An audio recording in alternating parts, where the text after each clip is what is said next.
Hey everyone! Welcome to The Young and the Restless. I'm Jane, and I'm so excited to have you here. If you love Young and the Restless, then you're in the right place. Make sure to hit that subscribe button and turn on notifications so you never miss a video. Alright, let's dive right in.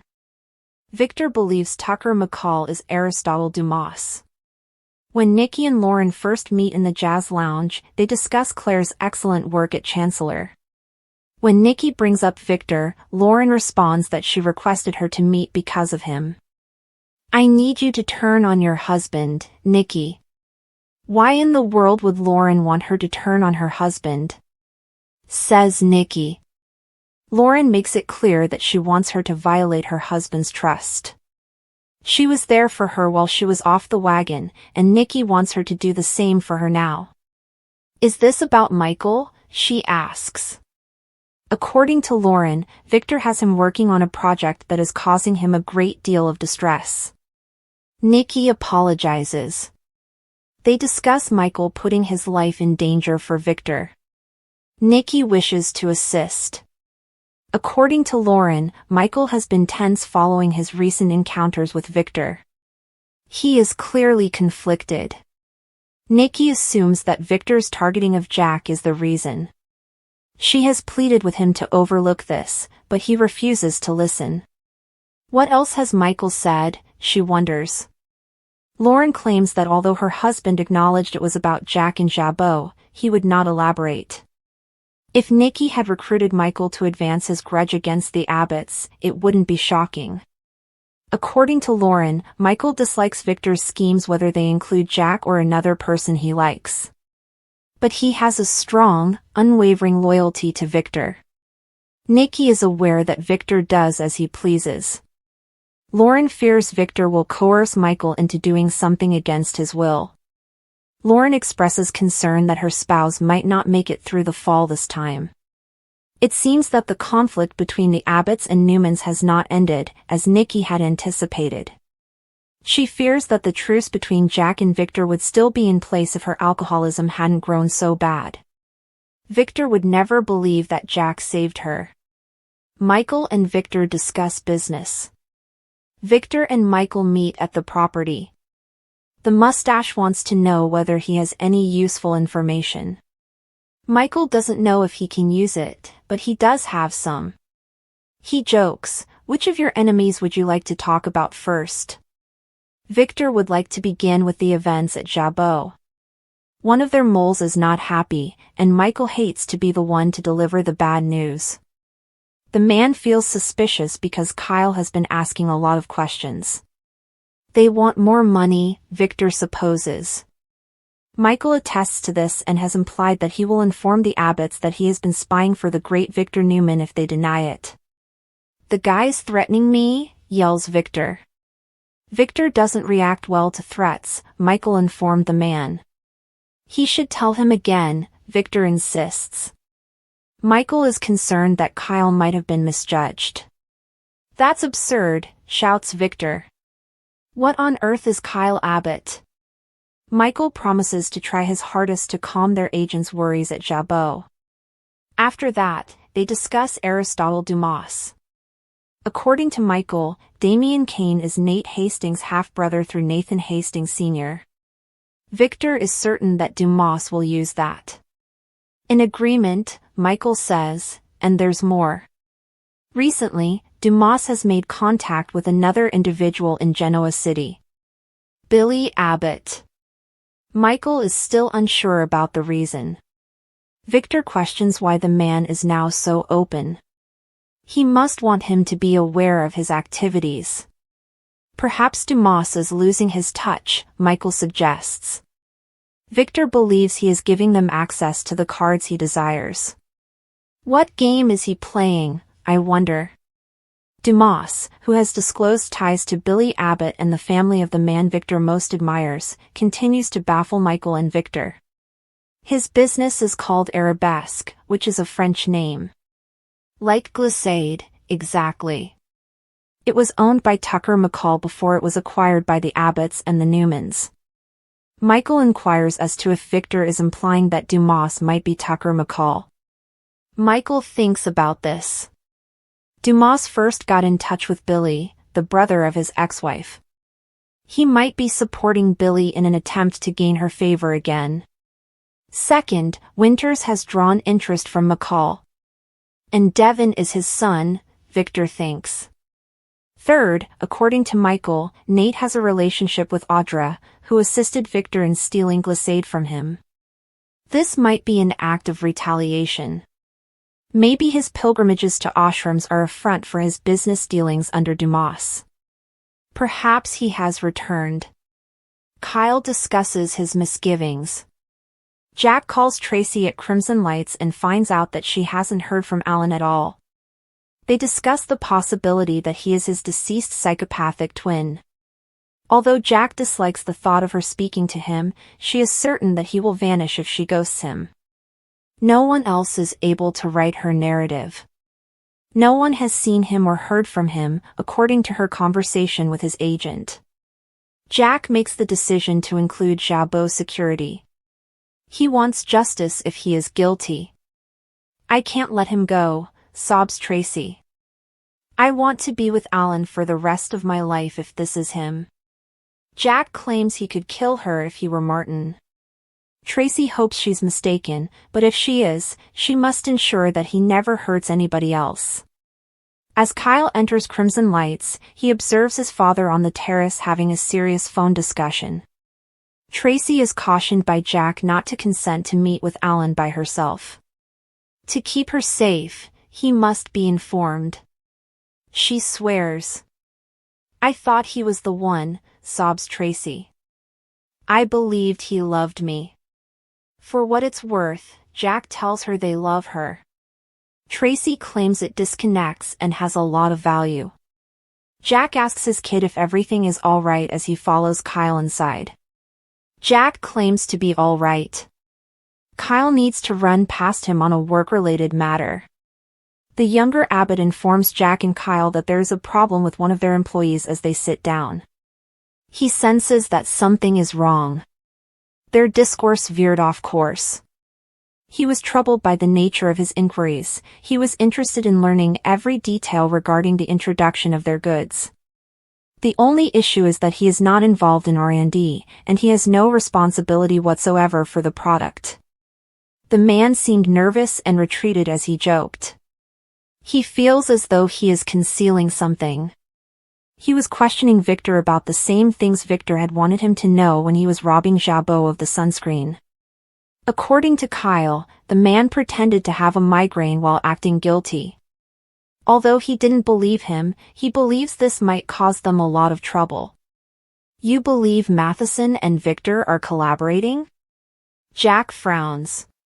They conclude that he might have left Glissade residence to inform him. Kyle believes that Victor may be seeking retribution for what transpired with Nikki by stirring up issues at Jabot. Kyle believes that there might be more than one mole and that this is Victor's way of getting even. They had better start identifying which workers are paying Victor. They ought to fire Matheson in the interim. Jack claims that would be the simplest course of action, but he has a plan for how they might outsmart Victor in this situation. He informs Kyle that they require concrete evidence that Matheson is employed by Victor. However, since these individuals have a cost, they can take advantage of it. Kyle assumes he wants to increase the stakes in order to get them to flip against Victor. Anything that would remove Victor's arrogant expression is money well spent, according to Jack. Diane queries Traci. Diane finds Traci at the club, and she's shocked to see her not at work. Diane joins her at the table and explains that she returned for her tablet. Traci isn't excited about Diane talking about wedding plans.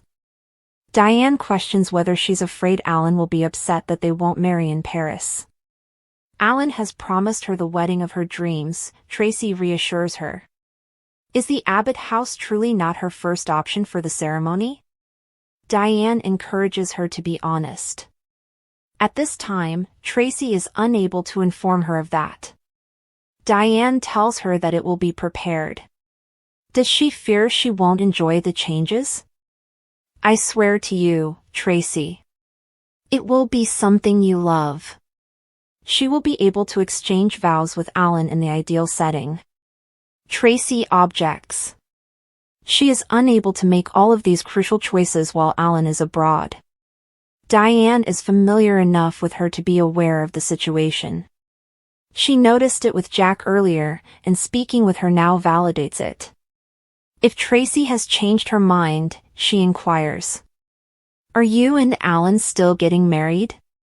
Traci never thought she would get married, much less fall in love again. Diane claims that rather than excitement, this feels more like nerves. She is there and willing to listen. Her happiness is important to both her and Jack. Traci informs her that Alan has brought her great joy. Diane encourages her to share her problems with her. Alan answers Traci's ringing phone. Traci seems agitated as she mulls over the phone. Jack and Kyle talk about Traci. Jack whispers to Kyle at Crimson Lights that Victor can't get over the fact that he assisted his wife when he was unable to. Kyle changes the subject and inquires as to why his father was acting so anxious when he entered. You've been looking at your phone as if you were anticipating bad news. He and Aunt Traci have been giving him a horrible vibe. Jack uses the wedding as an excuse. Kyle is aware of what he is withholding from him. Is there something wrong with Alan and Aunt Traci? Jack lets out a sigh. He is unable to deceive him. There might be a serious issue with Traci's fiancé. He can't tell him what's going on, his father explains. He assured his sister that he would maintain her trust for the time being. Kyle does not want her large heart to be exploited. Jack complains, I don't either. Traci tells Diane she must answer the phone at the club and leaves. I can't express to you how wonderful your voice is, Alan. She is informed by Alan that he sent her flowers. He referred to her as his wildflower, she recalls. She wants to know where he is and when he will return home. You have no idea how much I want to see the man I want to marry when I look into your eyes. After the call, Diane observes her getting back together and going back to the table. What is it, Traci? She asks. What is the situation between you and the man you plan to wed? Michael is approached by Nikki. Victor instructs Michael to collect as much information as he can at the ranch in order to determine whether Aristotle Dumas, Tucker McCall, and Glissade are related. Given that Michael is fighting Jabot, he questions if he is still on board. He told him to let it go, Michael notes. Victor is furious about keeping his family safe. Michael tells his supervisor that he can rely on him. Nikki enters at the same moment. Victor exits the room after receiving a call.